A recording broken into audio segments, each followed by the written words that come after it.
Hi, this is one of many videos I'll be making about my experiences with Kundalini. Kundalini energy has featured significantly in my life right from the age when I was 19, when my Kundalini decided to activate, so to speak. I was on a retreat and I was doing a lot of breath exercises and a lot of intense meditation. And I knew nothing of Kundalini. I certainly wasn't seeking it. But what is interesting is that prior to that retreat, I was training as a photographer. And in my life as a photographer, I was only, 17, 18, 19 during those years. And a lot of my photography was about finding an impression of luminosity or light emanating out of objects. I was sensing that there was something intense that was underlying the appearance of solidity in objects. There was an internal light, there was a substrate or a substance that was below the surface, say, of a wall. There's a photo I took of a wall of the Usher Hall in Edinburgh, which is just big blocks of solid stone that are kind of dark. And then I took a photograph that was very high contrast, so it was almost like there was this points of light seeping out through this density, this solidity. And that's a photograph in a sense that symbolizes as an image the sense that I had that there was more going on. I don't think I was conscious enough to be able to articulate it, but I had an instinctual feeling for it. I was certainly kind of seeking some sort of relationship, some sort of cognizance, some sort of connection with something that was just beyond appearances. Also, around that time, I started to experience these periods of intense silence where there would be a field of intense silence. Often this would happen in the busiest part of the city, on Princes Street. I'd be walking on Princes Street in Edinburgh, which is one of the busiest shopping streets in Europe, and there'd be this clatter of traffic, particularly the clatter of people walking quickly along this street. It's about a mile long, so you can imagine there's a lot of action. It's kind of like the Oxford Street of Scotland. And I would find suddenly all the noise would recede into the background, and there would be some sense of space and silence, a quality of eternity that would kind of overwhelm me. And the busyness, the noise would recede into the background. So it would become very insignificant. And there would be this sense of the temporal nature, that is to say, the impermanent nature, the passing nature of all this noise, all this busyness, and this sense of the eternal nature of this silence. And I would think to myself, this silence was here before Princes Street was ever created, and this silence will remain just as it is now once Princes Street has disappeared. This was something that transcended the momentary sort of busyness of our lives. And again, I wasn't really seeking this. I wasn't necessarily able to articulate it as well as I can now. But these were sort of a few of the instances that were happening near the time that this Kundalini experience occurred, before the Kundalini really entered my life as a force of nature. So when it really entered my life in force of nature on retreat, it was as if there were steel girders that were being driven down through the top of my head.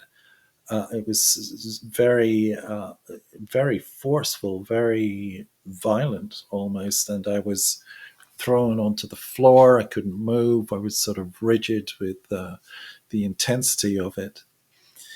And honestly, I didn't know what was going on.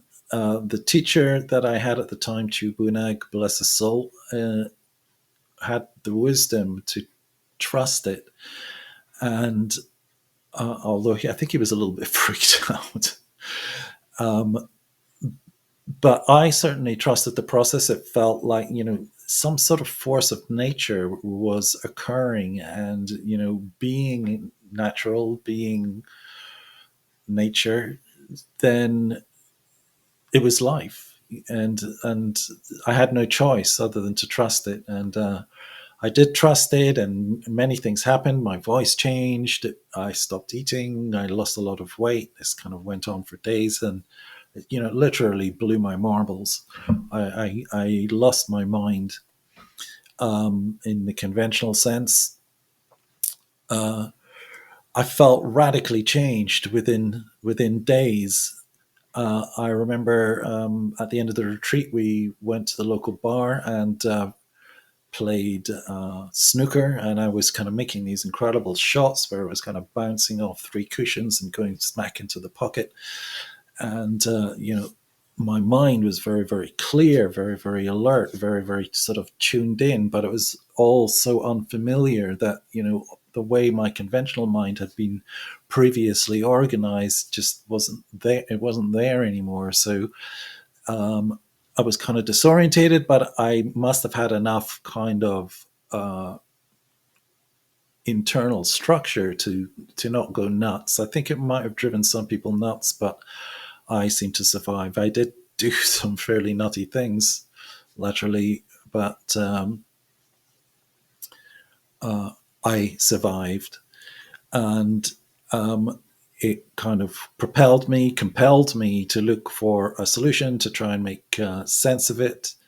I did think that most of my friends would be like really kind of excited and interested in what had happened. And be able to share this experience with them, because this was so weird, this was far out, this was kind of exciting, but it kind of freaked them out. It was kind of beyond their understanding, and it was kind of really beyond my understanding. And because my appearance had changed, my voice had changed, the things I was talking about had changed, everything had changed so suddenly, so rapidly.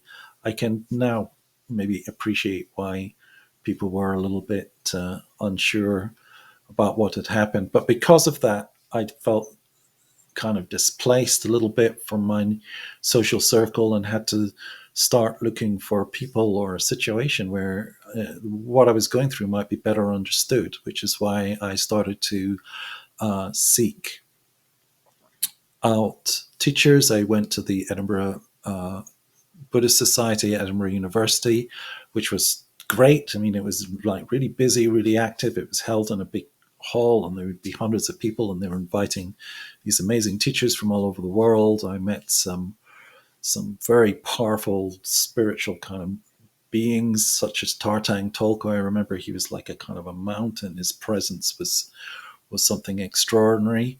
And that is where I met the monk Ajahn Anando, who was an American monk in the Theravada Forest Tradition. And, he was only in his late 30s, I think, at the time. And he was like handsome and radiant and kind of articulate. And he was the sort of first Westerner and I'd ever met who had a quality about him that I'd not encountered before. And so I felt, this is where I'm going to find some understanding about what's happening to me. And when I went to the monasteries, I found that Ajahn Ananda was not the only impressive person to be found in that community, and I quickly asked to ordain into that community. Now it turns out Kundalini experience is not something that is even widely or very well understood, even in the monastic community. While there were many people there who were much more spiritually advanced than I was, it wasn't necessarily the case that they also had had a Kundalini experience. So I just want to emphasize that in order to evolve or develop spiritually, Kundalini experience of the nature that I've had may or may not be required, but just because I've had it and you haven't had it doesn't mean to say that we're necessarily different. You could be more spiritually evolved than me. There's an element of mystery to the Kundalini experience. There's one reason I will be giving many talks on it, because it can never be encapsulated, can never be something that can comprehensively nail down. It's really life force. It's life force that starts to grow stronger and stronger. If you think of the image of the ocean and the wave, one way I think of Kundalini is, in our ordinary and more kind of conventional lives, we're really like waves on an ocean. We feel as if we exist as isolated entities, discrete entities, wandering around on this rock, meeting other discrete entities. And so there's me here, which is a wave, a point of view, and there's you there who's listening. You're another wave. But we may or may not be aware that as waves, we are part also of a bigger force of nature, which is the ocean. And Kundalini, in a sense, is when the ocean decides to, in a sense, enter the wave, so that the wave becomes cognizant to the fact, becomes knowing of the fact that actually the ocean is in the wave, as opposed to the wave is just sitting on top of the surface of the ocean. So there's a huge increase of vitality, a great increase of literal voltage. It feels literally like someone's turned the electricity up, and the vital force starts to move through the body with a tremendous power. And depending on the readiness of your body to receive that force of nature, that will determine some of the symptoms and some of the sort of experiences that you will have. Now, I was not born a saint, and I think I brought my own karmas, my own sort of past life issues, however we want to describe them. So the body was not fully purified enough to be able to receive this Kundalini energy in totality and cope with it and integrate it. So I had to grow the power, the strength, the capacity to, this kind of ability to be present, to be still in the midst of this intensification, to be able to receive it and then let it work on my body. And I begin to understand some of the qualities of the Kundalini, one of which is a quality that is quite blissful. There's a blissfulness to it. And it's like a force that's pushing through and expanding. It goes, eventually it kind of works its way through all areas. It pushes through the throat, it goes into the head. And what I have learned to do is to work in a very particular way with the breath, as a way of enabling the Kundalini to do its work, for me to get out of the way, and for me to, in a sense, wash through the positive aspects of the Kundalini and help it heal some of the traumas, some of the difficulties, and some of the darkness that has sort of been in my mind, been in my soul, so to speak. So we're not going to go into everything here, because there's many aspects of it, and that's really what much of this channel is going to be for exploring the methods that have helped me work with this energy, with this vital force. Now, there's all sorts of nuttiness and madness out there that surrounds Kundalini. A lot of people are eager to try and sort of make it happen for them in themselves. And honestly, you don't necessarily want it to happen, because once it's activated, there's no pushing the cats back into the bag. It's going to then do whatever is needed to do, and it will finish the job. And that can require a lot of responsibility on our part, because I have very extreme symptoms, and I've had very extreme symptoms for over 30 years. I've become accustomed to it, so I've normalized it. But on a lot of groups, I see people saying, "Oh, my nose is itchy. I've got high ringing in my ears. I've got a pressure in my head. I'm feeling a pain in my shoulder. I feel a tension in my solar plexus." I mean, this is normal. I have extreme physical pain every single day as a result of the Kundalini, but also extreme bliss and extreme sense of divinity also through my association with the Kundalini. So there's bliss, there's pain, and there's all sorts of stuff going on in my body all of the time. I've had experiences where, especially after all night sittings in the monasteries, I'd sort of be half asleep and my body would rev up it would literally be like a jet engine. It would sound like a jet engine was accelerating for takeoff, and my body would become rigid with this power that would just be like going through me. And actually, at that point, there was nothing I could do other than surrender to the possibility that it was literally going to kill me, because it was so strong, it was so potent, it was such a force.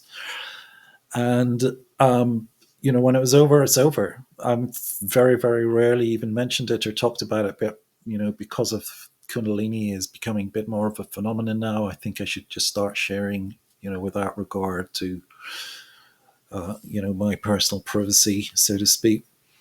So I mention this just to illustrate how extreme the sensations of Kundalini can get. I mean, I've had all sorts of stuff to do in my throat and my neck and shoulders because I've been executed and hung, and all sorts of nasty stuff that's having to get sorted out. It goes into my head and up through the top of my head, extends beyond my body. All of this is to be expected and to be understood. And I can feel the most intense resistance sometimes, like terror. Can be both terrified and liberated from that terror simultaneously, all at the same time. There's many, many things to be discussed with regards to Kundalini that obviously I can't touch on everything in one sort of slice of time in one talk. So I am open to supporting people. If you go to my website, you will find ways of contacting me.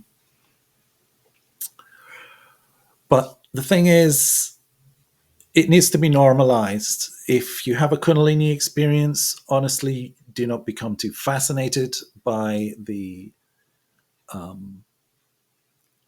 experiences you might be having. Fascination, although, is kind of inevitable. I was fascinated, but the fact is, my fascination never really led to anything, never really got anywhere. So gradually, you just realize that, trying to push the river, make the Kundalini do the things you want to do, trying to resolve some sort of physical issue that the Kundalini is working on, accelerate the process, trying to sort of, the key really is just to get out of the way.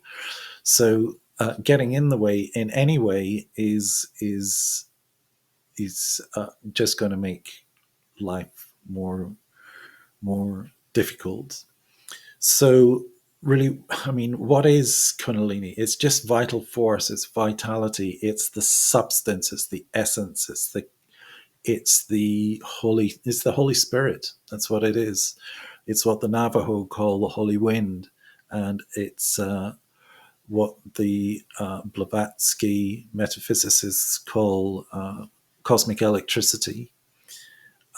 It's serpent energy, it's dragon energy, it's the spark that animates your life, but it's the spark that animates your life deciding to really knock heavily on your door and let you know it's coming in, and it's going to do its stuff.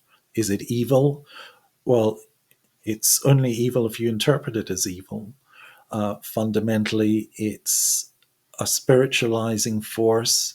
Basically, it's what it is doing is it's making it clear to the wave that the wave and the ocean are inseparable. So, from the human perspective, it's making clear to me as a human being that I'm inseparable from divinity.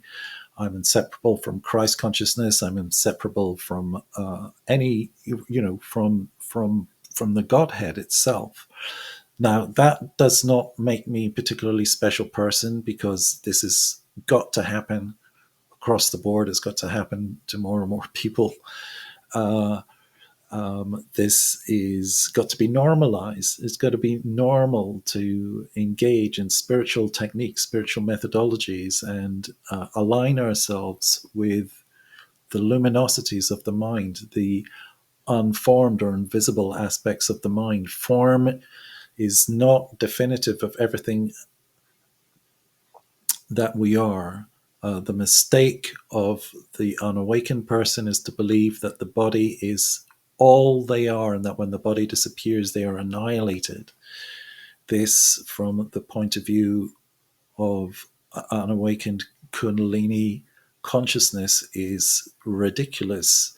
The body is understood to be inside that radiance, that sphere of awareness, and not the producer of it. It's not that my brain is giving rise to the impression of my subjective world. This is not how it works. And how can I tell that? Well, there's plenty of interesting people that are doing sophisticated types of research into this area. The hard question of consciousness and what consciousness is remains out there and of interest to scientists, and people such as myself, or people that represent my kind of experience, need to come together. It'd be ideal if I was a scientist, but I'm not, because I do think the conjoining of those two forces is very potent. But how do I have confidence that this is not just some sort of hallucination that is being produced inside of my head and is a product of kind of chemicals and whatnot? Well, it's because when I'm centered in the presence that the Kundalini energy affords me, my mind literally stops moving. There's no more movement. My heart, that is generally divided and unfulfilled, starts to become fulfilled. The sense of my body as solid starts to break down, and the body starts to become transparent and experienced as an effulgent radiance. So the boundaries are apparent through the eyes, but if I close my eyes, that sense of boundary is it's like the sun, really. I kind of experience myself much more like a radiating orb of light, as opposed to a physical body. And then while I'm, you could say, situated that way, while I'm present in that way, there's knowing. I know things about the nature of my existence, things that are not commonly spoken of in everyday culture, but things that are of great importance and bring a sense of great resolution, a great sense of peace. To me, I can begin to contemplate the nature of my passing, my death, while still alive. That's a big deal. We won't necessarily go into all of that right now, but that's a big deal for all of us. While you're convinced that your mortality represents extinction, then that's a terrifying place to be. What else? There's a lot that is mapped in the Buddhist tradition, like the four Brahma Viharas, which are the unlimited radiances. You say, oh, that's what they are. You're beginning to experience them. You begin to experience the nature of what the Buddha called dukkha nirodha, which is suffering, or the end of suffering. or you could call it contraction and the end of contraction. You could call it claustrophobia and the experience of expansion. You could call it feeling bound and the experience of freedom, or you could reflect on it as the experience of unlove and the experience of love, or you could think of it in terms of the experience of bewilderment and the cessation of bewilderment by sense of clarity and clear comprehension. So, I could go on and on about how when I'm established in this, that there's signs that there's been a significant shift.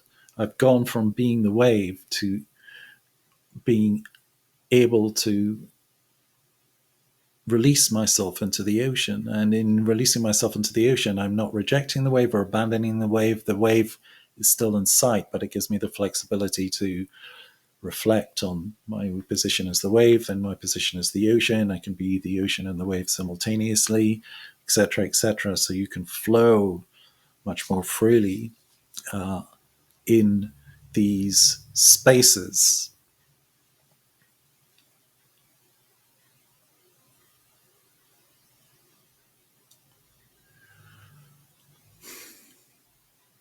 So I think this is probably enough for this moment of time.